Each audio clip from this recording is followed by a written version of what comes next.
Love and light, guys. So I started to talk about this yesterday when I spoke about the Earth Day, and I trailed off.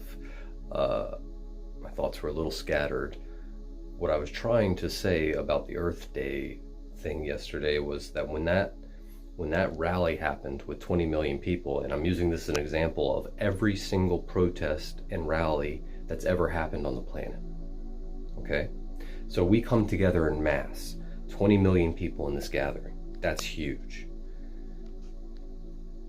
But did anything really change? Did Earth Day really change anything? Maybe it changed the consciousness some, maybe it forced some legislation change, but it fundamentally didn't change any of the things those people were trying to change.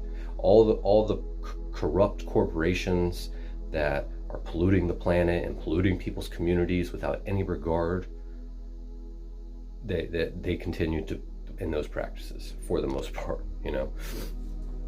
and anywhere they shut or changed anything down, they just implemented something new. So that really didn't create any change. And why is that?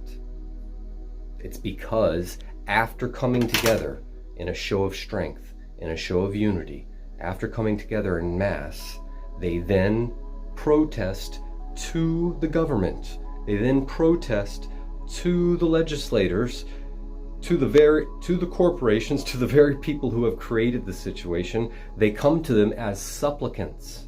They get down on their knees basically and beg.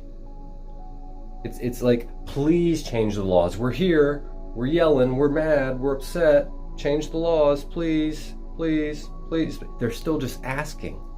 They may be saying, change the laws, but that doesn't make anyone do anything. That's giving your power away, can't you see? It's giving your power away. In spirituality and in good psychology, we learn right away that to reclaim our power, we have to start looking at our own responsibilities. We don't like situations, we look at our own involvement in those situations. We don't try to make everyone else change. We change ourselves first. In the same way, when we gather with 20 million people, we don't need to protest. We don't need to yell. What we do is organize. 20 million people. How many engineers are there? How many doctors? How many spiritualists? How many psychics? How many gardeners? How many farmers? How many of everything? 20 million people. There is enough people to create your own country, to create your own society, your own culture. And guess what? They won't do a thing about it. They won't do a thing about it unless we fight against them. The reason every revolution that's ever happened has been able to be tamped down and suppressed and all that is because the people, again, declare their independence from the others as if they need to, as if these people have any right to rule us. The only voting we've ever done for any of these people is participating in a that we have been brainwashed to participate in a rigged system that on the face of things gives our consent, validates that we have chosen this, right?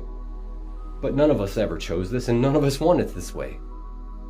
So it's clearly all crap. They are just people like you and me. They have no right to tell you anything. They have no right to decide anything for any of us. Only if we all together agree. Right now, for instance, the abortion rule, the Supreme Court just overturned the Roe versus Wade, right? I believe that's what happened. I think I don't follow a lot of news, but I think that's what I saw happen, which is a travesty, of course. But the thing about it is 75% of Americans already agree with the right of a woman to choose. And yet this happened. We shouldn't ask them what we think about these things. Women need to take care of women. Women need to learn how to do these things. I'm sure there's plenty of women that already know. There are already midwives and doctors all over the United States that know how to do these things.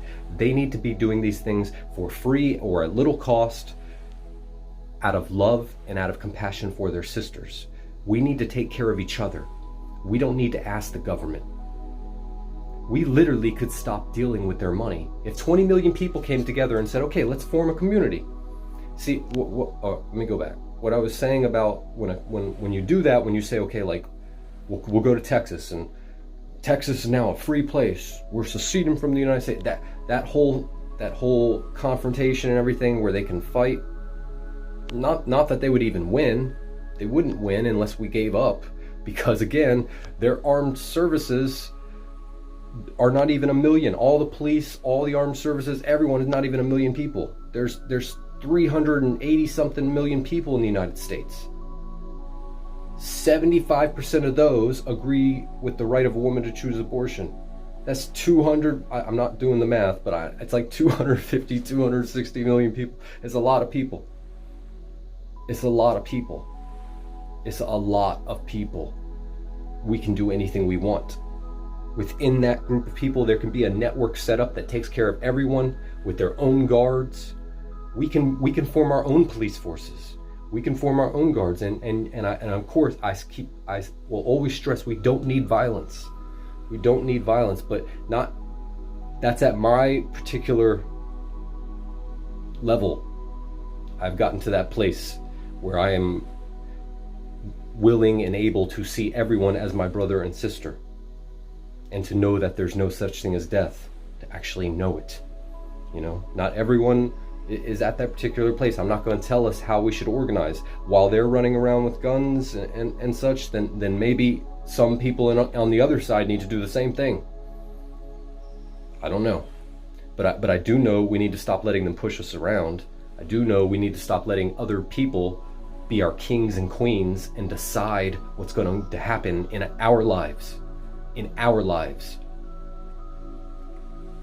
They have rigged this whole game so that we fight for scraps, while they sit up there like kings and queens and laugh at us. They're laughing at us. They're laughing at us every time we protest, every time we vote, every time we give up any of that. The only thing they don't want us to do is forget they exist, is stop believing in them, stop believing in their system. Again, 20 million people come together, they can do anything they want.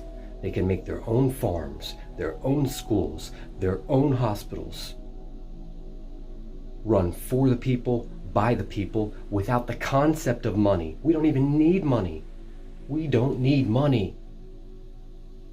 Money is an illusion. All these people want you to believe in it. And what it says is, past energy of others can be held in a form of power. Okay? A kind of glamour. And that's what they're living off of. We don't need it at all. We could trade, we could deal with every one of each other as brothers and sisters, as family. Do you need money with your son, or with your mother, or with your father, or with your brother? When you go over to your family's house, to your parents' house, and you get something to eat, do they charge you?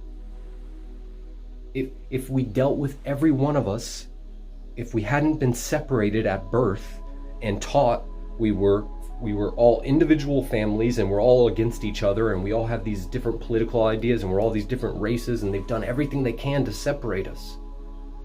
But in unity, as one family, we cannot be defeated. Again, you don't need money. You see someone in need, you give.